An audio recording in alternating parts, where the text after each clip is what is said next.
Ed Schultz News and Commentary is brought to you by BioGreen Clean, the iSave team, ringofireradio.com, the Communication Workers of America, and the Alliance for American Manufacturing. Ed's on the road, but couldn't resist the opportunity to weigh in on Scott Walker exiting the presidential race. Scott Walker out of the race is good news for the Republicans because all he was doing was getting in the way. He has no ideas. He's never had any ideas. And his ego's as big as Asia. We all knew this was going to happen. We just didn't know it was going to happen this fast. The strategy of Walker all along has been to take things away from other Americans. Take away their bargaining rights, take away their voice in the workplace, take away their health care, take $1 billion away from education. He thought that was a plan and a pathway for America, and he thought the Koch brothers, if he got on bended knee often enough, that the Koch brothers were going to make him a candidate. It didn't happen. He's an embarrassment. He's a disgrace. He's a political disgrace, a hack, and he doesn't have the academic credentials or the intelligence to be president of the United States. What we have learned from Scott Walker throughout all of these months is that you can do a hell of a lot with an ego. His own party in Wisconsin is now rejecting him.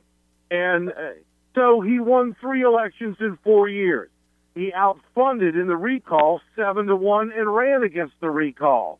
There were also some issues for the Democrats when it came to the re-election in 2012. So this seriously is a good move for America. The guy's a freaking loser. I feel vindicated. I knew all along that attacking workers, attacking unions, and taking things away from hardworking families is not a pathway to the future. Walker, maybe he'll go back to Milwaukee and run for dog catcher. Now, Ed is joined by Congressman Mark Pocan from Fighting Bob Fest in Madison, Wisconsin. Congressman Mark Pocan, good to have you with us. Shutdown talk. What's going to happen? Where are we? We've got less than a handful of days, including the day the Pope is here, to try to get a continuing resolution to make sure that we keep government open. If we don't, we'll cost the economy billions of dollars, and it'll be a complete mess. And the Republicans, at least the Tea Party wing of the Republican Party, seems to be willing to do this all over a political point, supposedly about Planned Parenthood.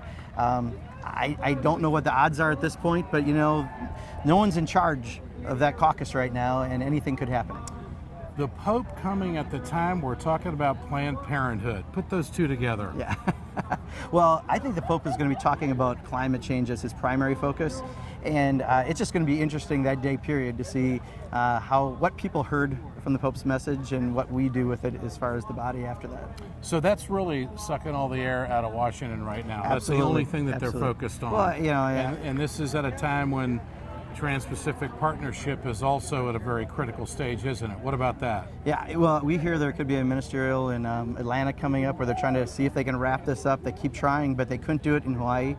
There's some big outstanding issues. You know, when you have a country like Vietnam that the minimum wage is pocket change, how do you bring them into the world community and not have a negative effect here in the U.S.? How can you have a country like Malaysia that's hiding mass graves and Brunei that stones gays and lesbians as part of a deal that just simply doesn't work? How can you have currency manipulation, not even a part of a deal, that can do more to undermine everything we put into a deal just in that alone? There's so many problems with it. So the Democrats are awake to this now. Oh yeah, absolutely. And you know, I think there's a lot of us who try to talk about this every single day. The problem is now that we've given away our trade promotion authority to the president, we simply have an up or down vote and minimal debate. I just hope it comes out in a way that we can really make sure members understand what it's going to do to their constituents. He has the authority, but he doesn't have the deal done. No, not yet. Okay.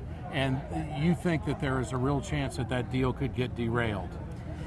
Right now, some of the holes are really big, from agriculture to autos to a whole lot of other things. Well, the automobile industry all of a sudden is in the bullseye, isn't it? Huge. With Japan, agriculture with Canada and New Zealand. I mean, even Paul Ryan in the dairy state had better make sure he doesn't screw up dairy in a trade deal, and right now dairy is screwed up.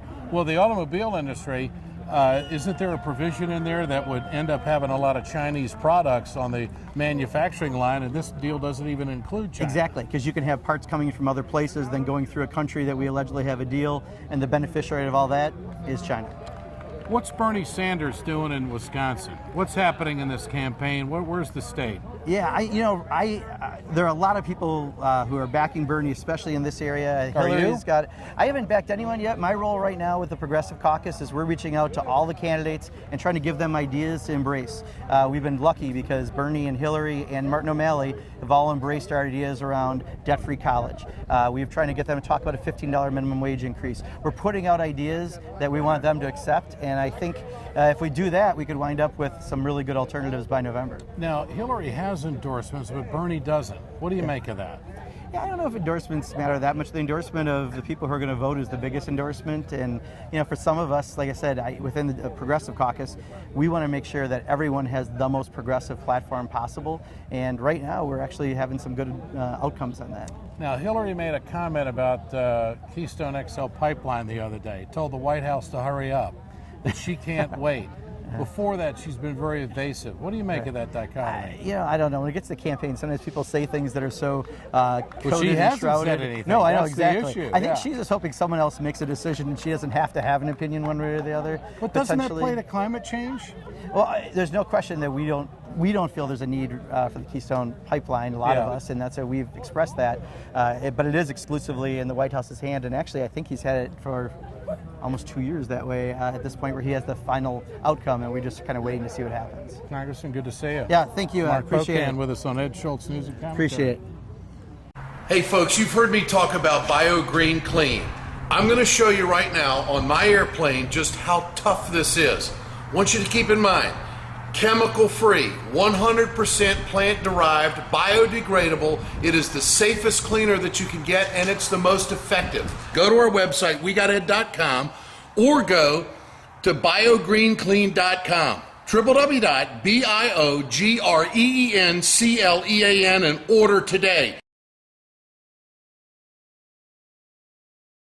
It's time to continue our conversation about mechanical insulation. Mechanical insulation is for the piping systems in our nation's commercial and industrial facilities. Facility owners are burning up billions of dollars through the lack of mechanical insulation on these piping systems. Call the iSave team. Insulation saves America valuable energy, and this team of energy conservation specialists is shovel-ready to save you money. Visit iSaveTeam.org to have a specialist give your plant an energy audit. We perpetuate a culture of crime all the way from Wall Street right down to the main street in our hometowns. It's worse than it has been since FDR took control of the problem and said we can't count on industry taking care of the American labor. They probably have already engaged into some type of criminal cover-up, and the law prohibits the government from even doing anything about it. Catch America's lawyer Mike Papantonio on YouTube at youtube.com/GoLeftTV.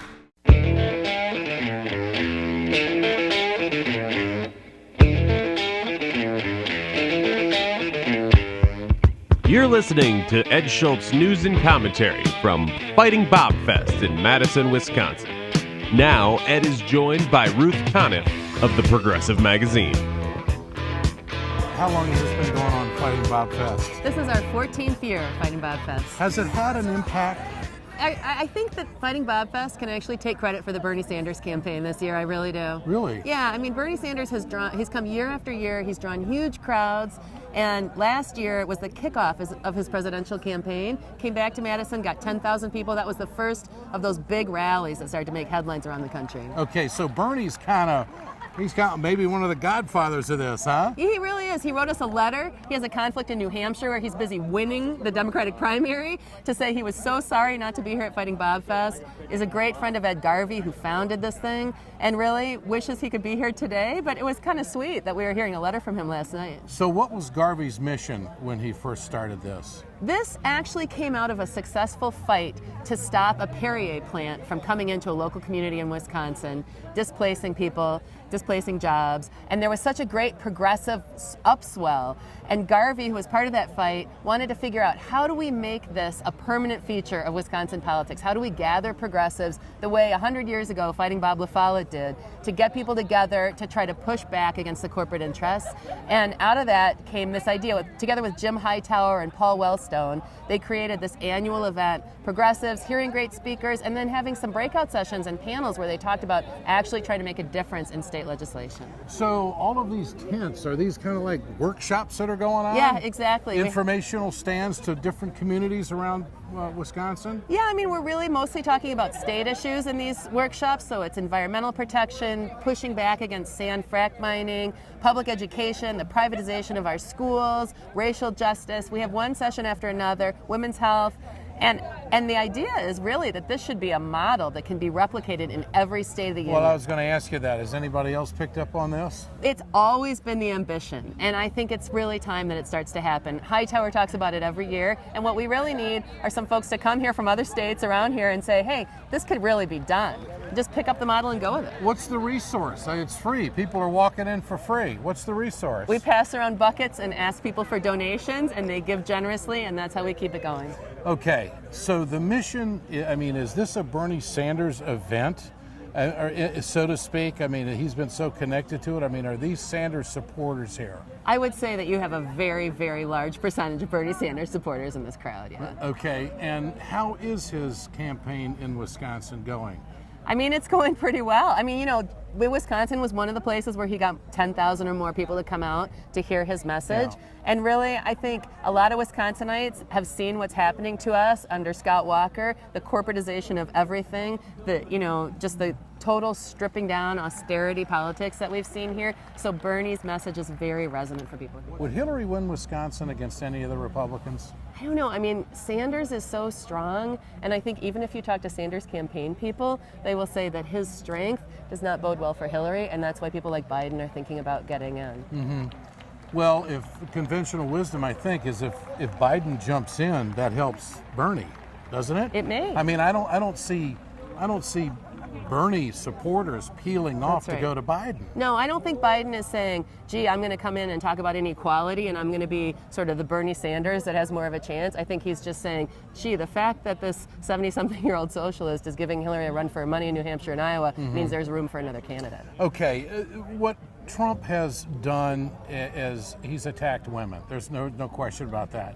Has that given Hillary a platform to elevate her status politically and speak from a different perspective from other national candidates? You would think so, but right now within the Republican Party, Carly Fiorina is trying to take advantage of that, and maybe she can convince people that Republican Party, having once been the party of women's suffrage, is still the party for women. But I think Trump is a horrible liability for the Republicans because the gender gap is one of their biggest problems, not to mention the Latino vote, which they cannot win without. So, he's a disaster for them with women, and that should create an opportunity for Hillary. All right, it's great to see you. Great to see you, Congratulations on what is a fabulous festival. Well, that's wonderful to have you here. Bob Fest, absolutely.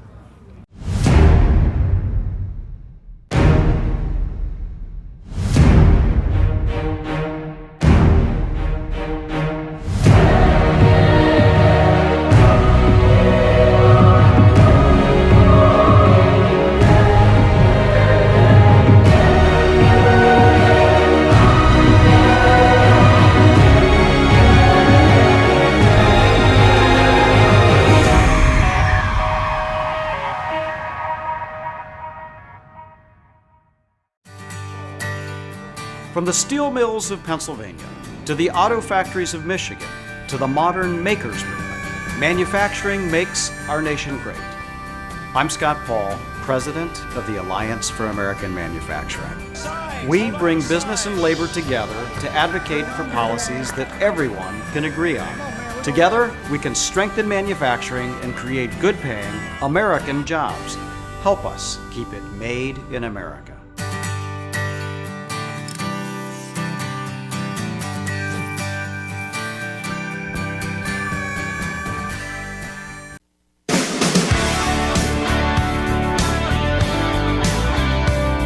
You're listening to Ed Schultz News and Commentary from Fighting Bob Fest in Madison, Wisconsin. Now, Ed is joined by John Nichols, Washington correspondent for The Nation magazine. Let's talk Sanders in Wisconsin. If the election were held today, would he be the guy? He'd be very close. There was some polling that came out about a month ago that showed Bernie Sanders within 8-9 points of Hillary Clinton. That was before a lot of the energy that has come toward this campaign. So I would suspect that if you did a poll right now, you'd probably find them to be very close to even. One of the things you need to understand, and that people miss as regards Bernie Sanders, is the huge number of people who still haven't heard of him. And in many polls, you will find 25-30% of people have not heard of the guy. As the next few weeks go on, cover of Time magazine, the Democratic debates, as that starts to happen, a lot more people are going to know who he is. Now, if his message is the key, not just the guy, but if his message is the key, I think there's a likelihood you're going to see those numbers start to rise. And Wisconsin's a natural place for that. This is a state where, certainly within the Democratic Party, there is a strong populist, sort of labor progressive base. And I think it's out there. My sense is that Sanders will do very, very well in Wisconsin. How has the overall landscape of this campaign changed because he's in it? Totally. It was, look, before Bernie Sanders got in the race, and remember, it's only been 5 months. Bernie Sanders only got in the race, like in May. Before Bernie Sanders got into the race, it was absolutely universally accepted that the Democrats weren't even going to have much of a race. Remember, before Bernie Sanders announced his candidacy, the Democrats weren't even talking about debates. They literally were not talking about having debates. It wasn't that they weren't gonna, but it hadn't come up. You think there's a pathway for him to the nomination? Of course there is. One of the things the mistake that people make about politics is to always assume that the rules are what happened in the past. The rules are written in every campaign. If we have ever been in a campaign year that has shown us, how many things are out of whack, how many things are changing, how many things are unexpected, it's this one. Who would have thought that Donald Trump and Carly Fiorina would be major contenders for the Republican nomination? Mm-hmm. Things have blown up all over. And so the bottom line is throw away the old assumptions and start to think about what we're actually seeing on the ground right now. What we're seeing is strikingly strong poll numbers out of Iowa and New Hampshire, solid numbers now in places like South Carolina, national poll numbers getting pretty strong. We don't know where this race is going to go. We don't know if Joe Biden might get in and things like that. But the fact of the matter is the trajectory you're looking at now certainly has the possibility of an insurgent campaign coming, beyond just being an annoyance to the establishment to actually being something that upsets it. Is Bernie's campaign going to force Hillary to take positions she may not have wanted to take throughout this entire discussion? Absolutely. Trade, oil, subsidies, breaking up the banks, universal health care. This has been Bernie for years. Right. And Hillary, who has been a good progressive, has kind of skirted around the edges on these big issues. So is she going to have to move to get the nomination? She may have to, and that's healthy. Look, the bottom line of why you have nomination fights is so that the establishment of a political party doesn't impose a nominee who they've known for a long time, who dots all the I's and crosses the T's, but isn't in touch with the year that's in play. Now, at the very least, what Bernie Sanders' candidacy does, I think, in this cycle, is to say there's a set of issues you cannot avoid. You cannot avoid income inequality. You cannot avoid wage stagnation. Never came up in the Republican debate. Oh, climate change. The list is long. Well, Rubio was the denier of the night. Well, I know. But it's just the world is so different from what the Democrats are talking about and what the Republicans are talking about. Mm-hmm. But I think that ship's being driven by Bernie, isn't it? I think it is. I think that Hillary has been solid over the years on a lot of issues, but not as strong as Bernie and not as clear.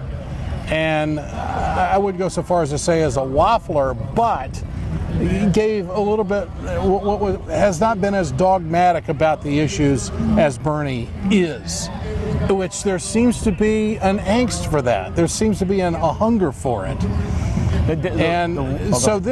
Isn't there a fight for the heart and soul of the Democratic Party? Sure there is. And there always is a fight for the heart and soul of the Democratic Party, as there is for the heart and soul of the Republican Party. That's an important thing to say.